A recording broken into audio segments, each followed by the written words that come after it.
ladies and gentlemen, to WWE Raw review for October 3rd, 2016. Ladies and gentlemen, just to give you an insight of my overall opinion about this episode, it was fucking okay to practically almost boring. And I can explain why. We start off the night with Roman Reigns, and granted, nobody really likes Roman Reigns so much, but he came out with some funny lines towards Lana when she came out while he was trying to cut a promo. He goes ahead and he goes on to say, well, tell your husband to get his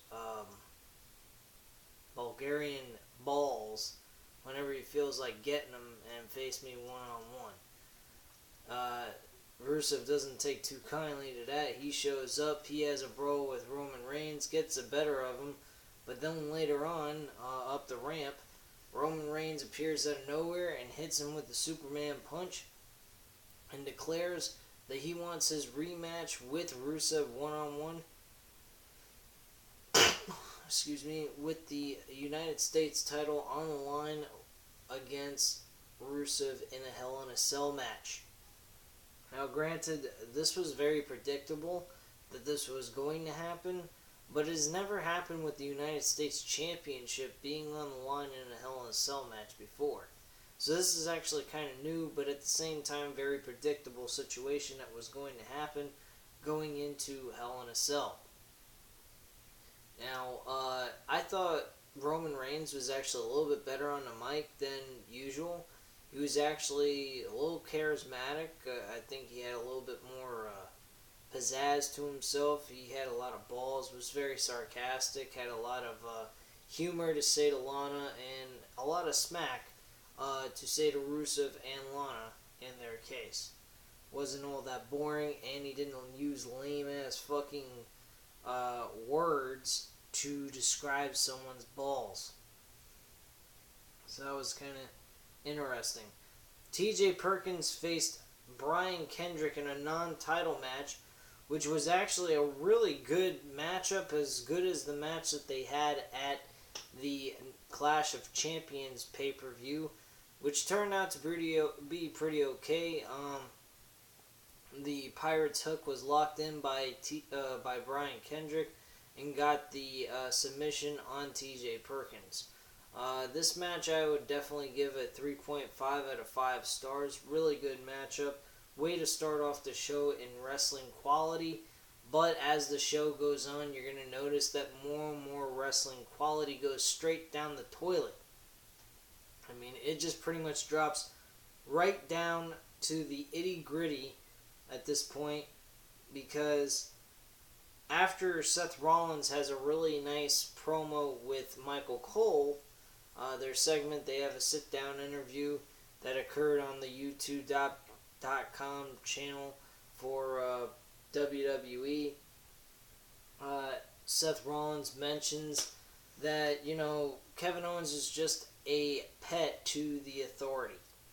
And once again, they just keep going on and on and on and on about the Authority and the Authority figures and so forth. You don't see this on SmackDown. It's a simple process where the competitors and talent are competing for championships. The rivalries unfold as the show goes on, week after week. With this, it's just nonsense after nonsense after nonsense of bullshit about the Authority that's happened 3-4 years ago. Give it a rest. It's over with. There's no more to talk about with the Authority. It should be done and over with. There really shouldn't be nothing more to deal with this anymore. Kevin Owens and Seth Rollins is a great matchup. They have good chemistry.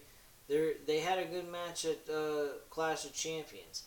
But with all that being said, this is by far it's watering the fucking rivalry down. It's just a basic spin-off of like Randy Orton and Seth Rollins. Okay, Seth Rollins and Randy Orton, which didn't get overly or heavily played as much as this one is, and I think that has to deal with the fact of the age talent that Seth Rollins and Kevin Owens have together. But even with that being said, I mean, Randy Orton and Seth Rollins didn't get as much exposure as a rivalry as Seth is having with Kevin Owens. Now, granted, it's a very good rivalry, specifically because those two are in it and they're good talent, but it's circled around the authority figures, which I think is absolutely stupid as fuck and makes it really, really fucking crappy. At least this episode, we don't get to see much of Stephanie McMahon and Mick Foley as much. The only time you see Mick Foley is trying to hype up Cesaro and Sheamus as a tag team. You also get to see Stephanie McMahon in one segment with Seth Rollins, which was really good. He said something really brutal to Stephanie McMahon. He says the second worst thing that Triple H ever did in his life was screw over Seth Rollins, and the number one worst thing that he did was marry Stephanie McMahon. Now that was some fucking straight to the heart shit right there. But anyway, moving on, our second match of the night was Braun Strowman going up against an enhancement talent named Chase Silver. Which I don't even understand what the fuck he's facing these waste cases. But after the match was over and he wins, he tells Brian Saxon, he said, look, if I don't go ahead and get some better talent to face, I'm going to destroy Raw. In that kind of sense. Which I absolutely liked. The one thing that they finally did right, he demanded better talent to go up against. It's time for him to face better and good talent in this Raw roster. And that'll probably lead to who fucking knows. Hopefully not Big Show returning and doing something with Braun Strowman. Because I think that would be ridiculous. Alright, so we had Kevin Owens and Chris Jericho backstage. Fucking around with Austin Kutcher and Danny, I forgot his fucking last name. Danny something. Let me see here. But yeah, they were screwing around with them and all kinds of shit. Saying like, oh, well, this one's the best friend, they're best friends. This whole thing with Austin Kutcher and the other guy with Jericho and Kevin Owens is fucking retarded. I think it's shit. The ridiculous, mindless crap that they wanted to place on this is just retarded. And where does Kevin Owens build anything with Seth Rollins outside of the comments that are made between the two of them? I mean, granted, they decide Chris Jericho and Kevin Owens, after long drawn-out discussion, decide that maybe it's best for them to go after tag team titles. Since Jericho has nothing else to do, and he's just being a sidekick to Kevin Owens, his attitude was, okay, well, I'm not going to challenge my best friend for his title. I'm going to go ahead and try to win some more gold for us, and why not have some gold around my waist while I'm at it? So tag team titles were the best decision. They were placed in a non-title match against the New Day, and the New Day and Jericho and Kevin Owens had a confrontation of words leading into a tag team match, which later helped build the rivalry between Seth Rollins and Kevin Owens. They, were having a really close match. It looked like the Owens and Jericho were going to win, and Seth Rollins came out, distracted Chris Jericho. Jericho ends up getting beat by a tag team finish by the New Day. I believe it's called the Who Hour or some shit. I don't know. It's whatever. It was hit with the big ending and the fucking and a leap off the top rope, hitting and doing a double attack, whatever the fuck you want to call it. Who gives a shit? The match fucking sucked. It was boring as hell. Nothing really extraordinary happened. The only thing great that happened was the interference by Seth Rollins. New Day wins their match and looks strong, and Jericho and Kevin Owens got screwed. Throughout the entire match, we're hearing about fucking Austin Kutcher and talking about how they are best friends, they know each other very well. Get the fuck out of here. Would you please shut the fuck up? What is your reason to even be on this show? You have no reason. You're just a fucking face placed on television that was paid to do whatever. I don't know why the hell they would waste their money putting Austin Kutcher on television and the other guy from the fucking that was with them that plays as Hyde on That 70s Show. Which, by the way, they did throw that in there, saying Kevin Owens and Chris Jericho would have made better characters on That 70s Show, which I thought was very funny. From that point, Sami Zayn and fucking Titus O'Neil. Really? This is what you give Sami Zayn after weeks of absence? You're gonna give him Titus O'Neil. Why? Why not put him in a cruiserweight match? Why not put him with anybody but Titus O'Neil? Where does this make any logical sense? And how does this help Sami Zayn in any way develop any type of storyline matchup to go up against going into Hell in a Cell? Absolutely nothing.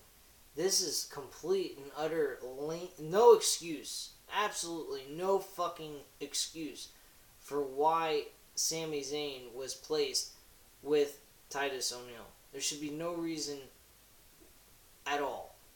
No excuse. He should have been with somebody of a better talent. He should have been with somebody his own stature as well.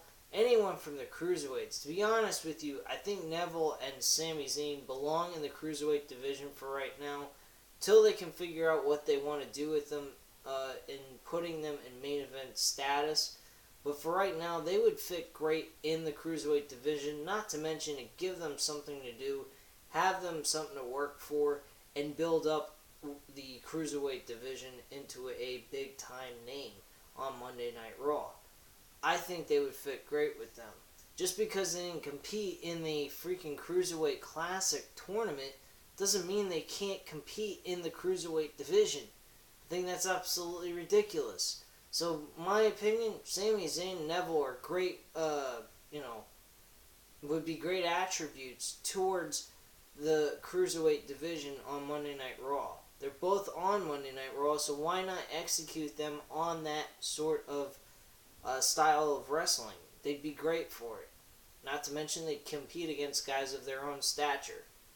Complete, utter retardedness going on Monday Night Raw. And once again, it's a complete waste of everybody's time to watch. I watch it simply because I'm addicted to wrestling. I can't help myself, but at the same time, I gotta be realistic. The fucking show blows. There ain't nothing nobody can do about it except the ones that are running it. That's Vince McMahon and the rest of his goon squad he's got doing these fucking storylines with. It's fucking ridiculous. We have fucking Anderson and Gallows. Guys competing for freaking championship belts.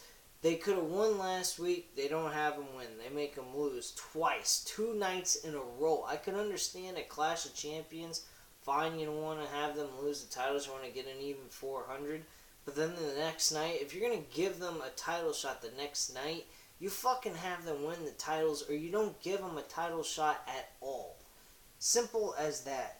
That was complete and utter retarded shit displayed by WWE. And then they go from that to facing the Golden Truth with R-Truth and Goldust. Please, get the fuck out of here. Gallows and Anderson win this match. But who really fucking cares? It means nothing.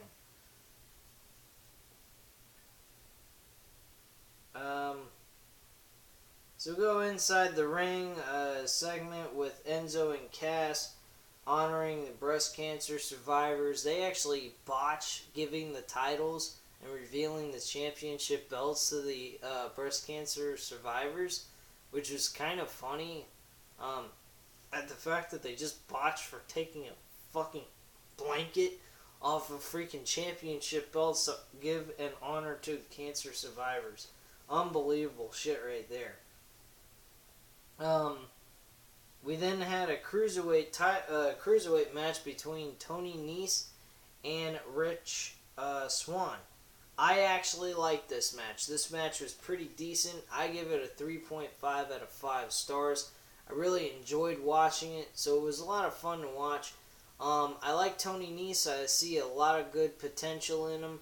I see that he will be something successful in the cruiserweight division.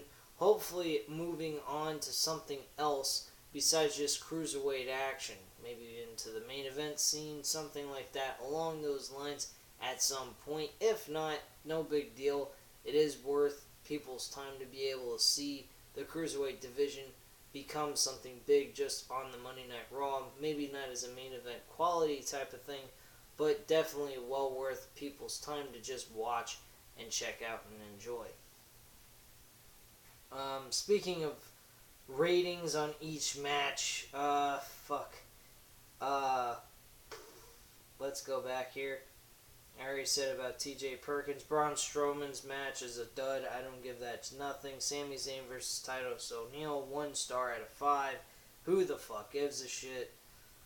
Anderson Gallows versus the Golden Truth. I give this match a fucking 1.5 maybe, if it's lucky. Jericho and Kevin Owens versus New Day. Give it a 2.5 out of 5 stars. From that point, let's see here. Tony Nese and Rich Swann, I already said 3.5 out of 5 stars. Cesaro and Sheamus defeated 2 enhancement talents that nobody could give 2 shits about. Please, spare me the fucking waste of time. You can't put them up against a tag team that's in the Monday Night Raw division. Are you serious? You can't put them up against anybody else. Are you telling me that there's no other tag team in the Monday Night Raw division? Get out of here. That's absolutely fucking ridiculous, and no reason for them to even have to do that. From that point, we get a video package about the Monday Night Raw main event for the Women's Championship. Very interesting choice. Nice risk. I think this was a nice risky move on their part. I thought this was quite interesting that they were going this route. I didn't figure they were going to do that, but they made this title match seem that much important by putting it in the main event. They give it a video package, which even was better. I honestly think that this match should have been taking place at Hell in a Cell as the main event. I personally feel, and I don't know how other people would think about this, but leave your comments and opinions down below about this idea. But would you guys want to see the women in a man's world type of match? Hell in the Cell. Sasha Banks versus Charlotte for the Women's Championship in a Hell in a Cell match. We have seen women compete in hardcore matches. Take example 2002 Survivor Series. Trish Stratus versus Victoria in a hardcore match, no holds barred. You got to see these women use kendo sticks, chairs, you name it, they did it. They even used fire extinguishers. I believe that was the weapon of choice that was used to end the match at the end of the whole ending of this, the conclusion of that match. So, definitely I think that would be a really interesting thing, out of the box idea that has never occurred before, and definitely could be placed as a main event quality match on a pay-per-view such as Hell in a Cell. The women's division have been screaming, we want to be in the main event. At least Sasha Banks has mentioned that. This match, was the main event tonight. And you could make this match the main event at Hell in a Cell. You could put the Universal title on the back burner, or put it as a regular singles match again, with no outside interference made by Stephanie McMahon to say, oh, well, I am not, in any cahoots with my husband with the decision he made about having Kevin Owens win the title, and so forth. And you could have some screwjob finish anyway, in some way, shape, or form. But with that being said, you could do that, lead that match into something else towards Survivor Series. Maybe make these two guys compete in a last man standing match between Kevin Owens and Seth Rollins for the Universal Championship, and make the women's title match the main event again, this time in a Hell in a Cell match. I think that would be fantastic. Some people would probably say I'm absolutely out of my mind, but who the fuck cares? It's called being creative and different and out of the box and taking a risk. There's nothing wrong with taking a risk here and there, and this is definitely a match worth taking a risk for. I don't feel that the Universal Championship should be as the main event. There's not enough build. This match between Charlotte and Sasha Banks has gotten enough build where it can be a main event quality match for a pay-per-view type style match, such as Hell in a Cell in itself. So, getting into all that, after explaining all of this, Sasha Banks walks away with the Women's Championship once again, with the Banks statement and the crossface torqued upward. And I'll tell you, that fucking move has to hurt your freaking back pretty bad, the way they perform that move on each other. So yeah, Sasha Banks walks away with the title. I give this match a 3 out of 5 stars. It was kind of slow, and what the fuck, man? 2 minutes into this match, they go to a commercial. I mean, they're battling in the middle of the ring for about 2 minutes. Charlotte falls out of the ring, and Sasha Banks flies out the ring, hits her, and then we go to commercial break. What kind of crap is that? How the hell can you dare start a match like that? And it was 10:52 when this occurred. 10:52. You're going ahead and you're doing that, and you're going to commercial breaks?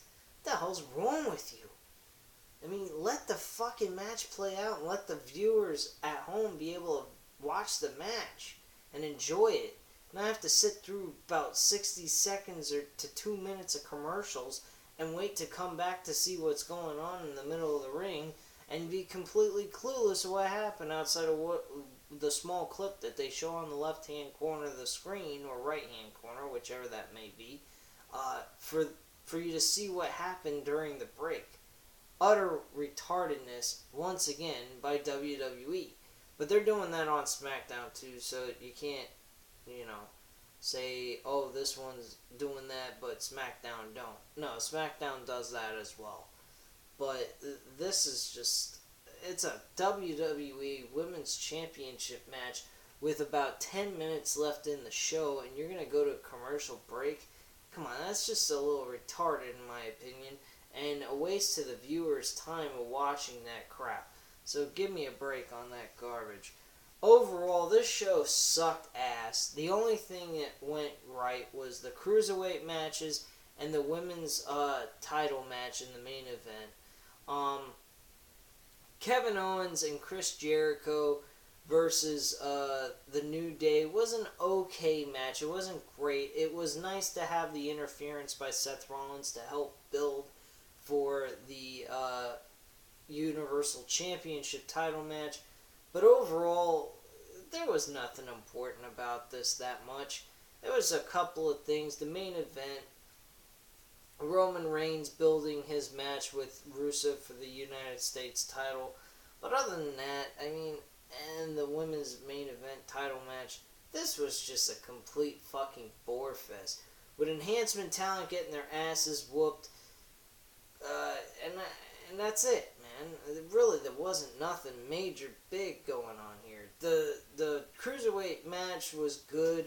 I think it would have worked out a lot better if the Cruiserweight title was on the line. I think that would have made this episode a hell of a lot more special. But they didn't do any of the kind.